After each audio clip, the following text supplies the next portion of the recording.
In today's video, I'm going to show you how to link Microsoft Planner with Outlook so your tasks appear directly in your calendar. This is super helpful because it lets you see your deadlines and meetings in one place without switching between apps. Let's get started. First, open your browser and sign in to your Microsoft 365 account. Once you're logged in, open the app launcher from the top corner and select Planner. Inside Planner, go to the My Plans section. Here, you'll see all the plans you're part of. Choose the one you want to connect to Outlook and open it. Now that your plan is open, look near the top for the menu options, usually shown as 3 dots or a drop-down. Click on it and then select Add Plan to Outlook Calendar. A panel will appear with sharing options. Here, you'll need to enable the option to publish the plan. This creates a calendar link that Outlook can use to display your tasks. Keep in mind, this link can be accessed by anyone who has it, so only use it for plans you're comfortable sharing.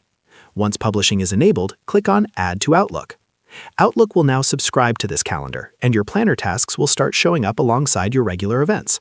You'll usually find this under Other Calendars or Subscribed Calendars in Outlook. Now, any task in Planner that has a due date will appear on your calendar. If a task has a start and end date, it will span across those days.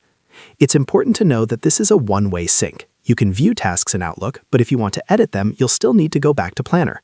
Also, if you don't see a task in Outlook, make sure it has a date assigned in Planner. And remember, updates might take a little time to appear. For better organization, you can rename the calendar or give it a different color, so it's easy to separate tasks from meetings. And that's how you link Microsoft Planner with Outlook. Share this video and subscribe for more helpful tutorials.